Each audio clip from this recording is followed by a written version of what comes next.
नाजरीन, लोकसभा इलेक्शन के नतीजे जाहिर होने के बाद ही से महाराष्ट्र असेंबली इलेक्शन का इंतजार किया जा रहा था।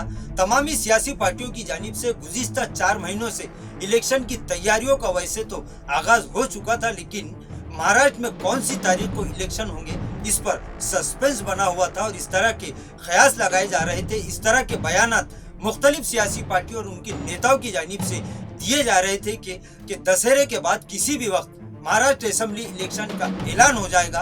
और आखिरकार आज इलेक्शन कमीशन ने महाराष्ट्र और झारखंड असेंबली इलेक्शन की तारीखों का ऐलान कर दिया। अब कौन सी तारीख को होगी वोटिंग और किस दिन होगी वोटों की गिनती, इसी सिलसिले में पेश है एबीएन महाराष्ट्र की एक स्पेशल रिपोर्ट।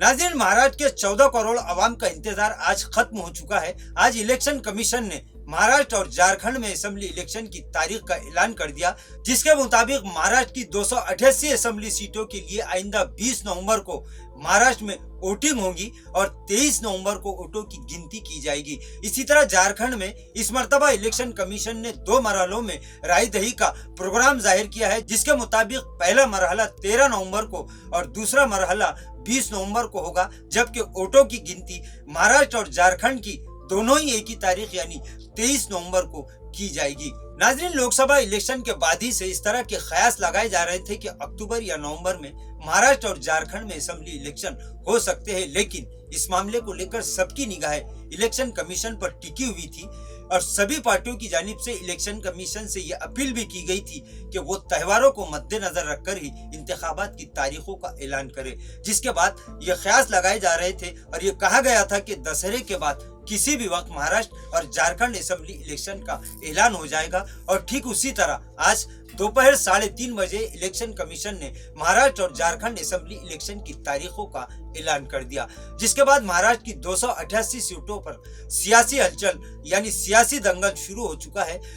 सभी कैंडिडेट्स से भी अनुरोध है कि पूरे नियमों का पालन करते हुए कैंपेनिंग के दौरान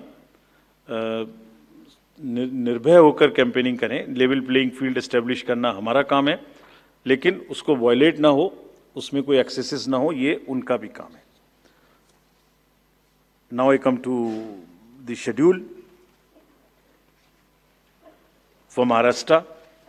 this will be in single phase. The notifications, date of notifications are in front of you. 22nd October would be date of notification. Last date of making nomination would be 29th October. Scrutiny on 30th October.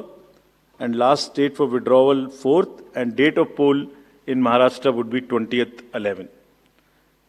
Counting would be on 23rd 11/24, and you will notice that date of poll is Wednesday.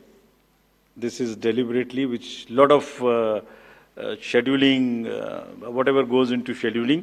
तमामी सियासी पार्टियां, चाहे वो महाविकास आघाड़ी यानी opposition सियासी पार्टियां हो या फिर महायुति यानी बरसरे इक़्तिदार सियासी पार्टियां, तमामी पार्टियां अब आज से अपने सियासी पत्तों को खोलना शुरू कर देगी। वहीं तीसरी आघाड़ी यानी महाशक्ति को लेकर भी अब तरह तरह के दावे और बयान सामने आना शुरू हो चुके हैं। फिर एक मर्तबा महाराष्ट्र की दूसरी सबसे बड़ी आबादी यानी मुसलमानों को घेरने की तैयारियां भी शुरू की जा चुकी है, क्योंकि तमामी सियासी पार्टियां ये बात अच्छी तरह से जानती है, समझती है कि चाहे हुकूमत किसी की भी बने, हुकूमत के क़याम में सबसे बड़ा और सबसे अहम रोल महाराष्ट्र की दूसरी सबसे बड़ी आबादी यानी मुसलमानों का ही होगा।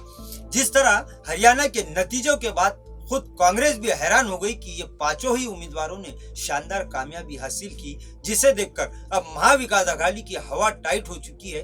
और इस तरह की बातें सुनने में आ रही है कि इस बार महाराष्ट्र असेंबली इलेक्शन में महाविकास आघाड़ी मुसलमानों की नाराजगी को दूर करने के लिए इन्हें ज्यादा से ज्यादा सीटों पर नुमाइंदगी देने के लिए तैयार होती दिखाई दे रही है। लेकिन जब तक यानी मुसलमानों के ताल्लुक से महाविकास आघाड़ी की जानिब से कोई आखिरी फैसला नहीं हो जाता, तब तक कुछ नहीं कहा जा सकता। लेकिन इतना तो जरूर कहा जा सकता है कि इस बार मुसलमानों को उनकी आबादी के हिसाब से नुमाइंदगी देना महाविकास अघाड़ी के लिए एक तरह की सियासी मजबूरी बन चुकी है, क्योंकि अगर हमेशा की तरह इस बार भी मुसलमानों को नजरअंदाज कर दिया गया और सिर्फ उम्मीदवारी देकर पल्ला झाड़ने की कोशिश की गई तो फिर महाविकास अघाड़ी का महाराष्ट्र में दोबारा इख्तिदार में आना सिर्फ ख्वाब बनकर रह जाएगा, क्योंकि अब की बार महाराष्ट्र का मुसलमान किसी भी तरह का समझौता करने के लिए तैयार नहीं है। समझौता सिर्फ एक ही सूरत में हो सकता है कि जब मुसलमानों को उनकी आबादी के हिसाब से उम्मीदवारी दी जाएगी और उन्हें कामयाब करने के लिए भी महाविकास अघाड़ी में शामिल तीनों ही सियासी पार्टियां और उनके नेताओं को ईमानदारी से काम करना होगा, वरना इस बार मुसलमानों की नाराजगी महाविकास अघाड़ी के खेमे में आखिरी कील ठोक सकती है। वहीं मुसलमानों को लुभाने के लिए फिर एक बार यानी 5 साल बाद दलित मुस्लिम मराठा इत्तेहाद का बयान अब दोबारा सुर्खियों में दिखाई देने लगा है, ये नारा गूंजने लगा है और इस बार भी ये सियासी पार्टियां इसी फिराक में लगी हुई है। लेकिन ऐसा कहा जा रहा है और ऐसा कहा जा सकता है कि इस बार महाराष्ट्र असेंबली इलेक्शन मुसलमानों का सियासी इम्तिहान ही नहीं बल्कि ये महाराष्ट्र के करोड़ों मुसलमानों के लिए एक सियासी टर्निंग पॉइंट है। लिहाजा इस बार बहुत सोच समझकर आपसी तालमेल के साथ आपसी इख्तिलाफात को छोड़कर आपसी इख्तिलाफात को भुलाकर सर जोड़कर बैठने और एक मुस्बत और सूदमंद लाहे अमल तैयार करने का वक्त है। महाराष्ट्र के करोड़ों मुसलमानों के लिए इस बार अपनी सियासी होशियारी और दानिशमंदी का सबूत देना जरूरी हो चुका है, वरना इस वक्त मुसलमानों की जो सियासी समाजी माशी और तालीमी हालात है, अगर इस बार भी जल्दबाजी की गई तो फिर मुसलमानों की हालत मुस्तकबिल में बयान करने के लायक भी नहीं रहेगी। लिहाजा आने वाली नस्लों के लिए अब की बार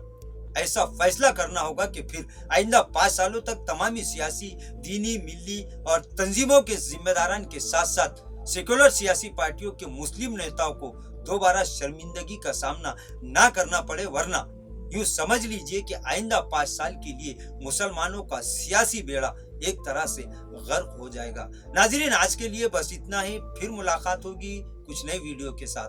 तब तक के लिए हमें इजाजत दीजिए। अल्लाह हाफिज।